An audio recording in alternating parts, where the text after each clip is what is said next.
बातें बताना चाहता हूं।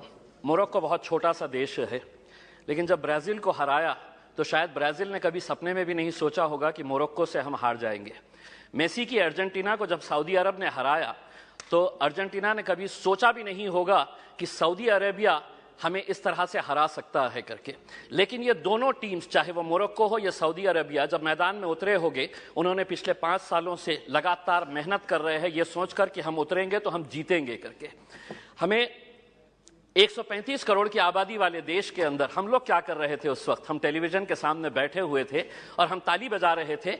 खिलाड़ी कोई और था मैदान के अंदर, लेकिन हम खुश हो रहे थे कि देखिए कितना अच्छा गेम हो रहा है करके। उसमें हमें अफसोस इस बात का होना चाहिए कि 135 करोड़ की आबादी वाले देश के अंदर हमने 11 फुटबॉल खिलाड़ियों को तैयार नहीं किया।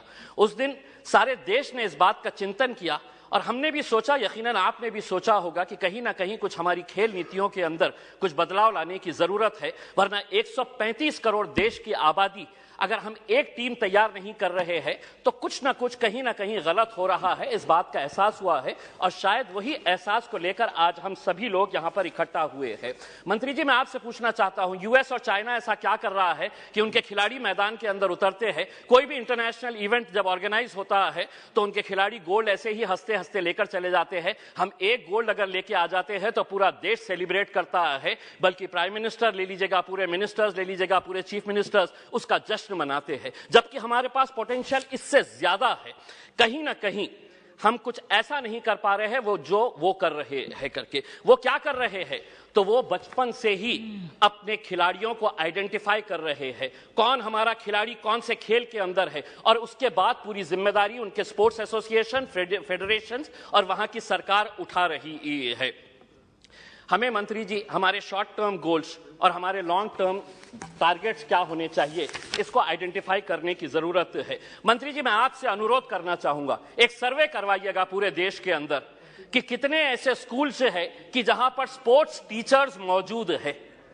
पूरे देश के अंदर, चाहे वो प्राइवेट स्कूल्स हो या गवर्नमेंट स्कूल्स है, स्पोर्ट्स टीचर्स कितने स्कूल्स के अंदर है। एक सर्वे करवाइएगा कि कितने स्कूल्स के अंदर प्लेग्राउंड्स मौजूद है। एक सर्वे करवाइएगा कि अगर ग्राउंड मौजूद है तो स्कूल के अंदर क्या एक फुटबॉल है, एक क्रिकेट का किट है, एक रेसलिंग का मैट है, क्या वहां पर बास्केटबॉल के लिए कोई सुविधा है। एक सर्वे करवा लीजिएगा पूरे देश के प्राइवेट, और तब आपको पता चलेगा कि हम लोग अगर खेलों के अंदर पीछे है तो इसकी वजह क्या है। अध्यक्ष महोदय, मैं आपसे के जरिए मंत्री जी से यह अनुरोध करना चाहूंगा, 75 साल देश के आजादी के हो गए हैं, हम वैसे भी करोड़ों रुपया ऐसे वैसे कामों के ऊपर खर्च कर रहे हैं। मंत्री जी ये जिम्मा उठाइएगा कि 75 साल देश की आजादी के मौके के ऊपर हम हर स्कूल को एक स्पोर्ट्स किट प्रोवाइड करेंगे, जिसके अंदर एक फुटबॉल रहेगा, एक रेसलिंग का मैट रहेगा, एक बैडमिंटन के लिए, वॉलीबॉल के लिए जो नेट लगता है वो रहेगा। अध्यक्ष महोदय, एक मिनट, मैं सिर्फ सुझाव दे रहा हूं, और उसके ऊपर लिखिएगा कि अगर खेलेगा इंडिया तो जीतेगा इंडिया। उसके ऊपर आपकी तस्वीर लगाइए, आदरणीय पंतप्रधान जी की तस्वीर लगाइए, और एक 75 साल का तोहफा बोल के देश के तमाम स्कूल्स को आप ये दीजिएगा। हर राज्य के अंदर 4 कम से कम स्पोर्ट्स यूनिवर्सिटीज होनी चाहिए। मेरे शहर के अंदर थी, पूना वालों ने उठाकर उसे पूना लेकर चले गए। हम जमीन ढूंढते रह गए और उन्होंने कहा कि नहीं, हम पूना लेकर चले जाएंगे। 4 स्पोर्ट्स यूनिवर्सिटी, जिसका फोकस एरिया यही होना चाहिए, sports education, sports management, sports science, sports research और स्पोर्ट्स न्यूट्रिशन। मैं मंत्री जी आपको बताना चाहता हूं, औरंगाबाद के अंदर एक स्पोर्ट्स अथॉरिटी ऑफ इंडिया का साई का एक्सीलेंसी सेंटर है। आज तक करोड़ों रुपया आपने खर्च किए हैं उसके ऊपर, लेकिन कोई भी एक इंटरनेशनल लेवल का वहां पे इवेंट ऑर्गेनाइज नहीं किया गया है। आप खेलो इंडिया के जरिए आप अंडर 17 के टैलेंट को आप आइडेंटिफाई करते हैं, हम उसका स्वागत करते हैं। उसी तर्ज के ऊपर अगर स्कूल गेम्स फेडरेशन, अध्यक्ष सिर्फ एक minute, school games federation of India को यह जिम्मेदारी देते हैं कि आप अंडर 14 के जितने भी टैलेंट है उसको आइडेंटिफाई करिएगा।